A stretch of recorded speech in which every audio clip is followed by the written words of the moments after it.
Everyone, এখন আমি আপনাদের জন্য যে প্রোডাক্টটা নিয়ে আসি দেখলেই মানে এত সুন্দর একটা প্রোডাক্ট দেখতেই পাচ্ছেন, কত সুন্দর। এখানে কিন্তু জাস্ট একটা ফ্লাওয়ার, আপনারা সবাই হচ্ছে এরকম টাইপের ফ্লাওয়ারগুলো আমাদের থেকে চেয়েছিলেন যে শুধু জিপসি ফ্লাওয়ারটাই থাকবে।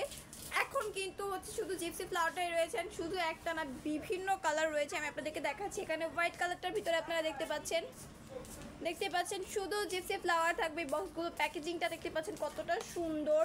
দেন এখানে হচ্ছে আমাদের কাছে রেড কালারটা রয়েছে, রেড কালার। দেন এখানে হচ্ছে অরেঞ্জ কালারটা রয়েছে, অরেঞ্জ কালার। আরও বিভিন্ন কালার রয়েছে, আমি আপনাদেরকে এক এক করে সবগুলোই দেখাচ্ছি। তো এরপরে কিন্তু রয়েছে এখানে আমাদের কাছে ব্লু কালারটা, ব্লু কালার এদিকে করব। অ্যান্ড এখানে হচ্ছে ইয়েলো কালারটাও রয়েছে, ইয়েলো কালার রয়েছে, পার্পল কালার। অ্যান্ড অবশেষ রয়েছে হচ্ছে পিঙ্ক কালারটা। এই যে দেখেন, মানে এত সুন্দর সুন্দর কিছু জিপসি ফ্লাওয়ার আপনারা যারা কালেক্ট করতে চাইছেন অবশ্যই কিন্তু পেজে ইনবক্স অথবা আমাদের হোয়াটসঅ্যাপে নক করতে পারেন স্ক্রিনশট সহ। বাংলাদেশের যে কোনো জায়গায় যে কোনো জেলায় ক্যাশ অন হোম ডেলিভারি পেতে। আজকে এই পর্যন্তই, দেখা হচ্ছে নেক্সট ভিডিওতে।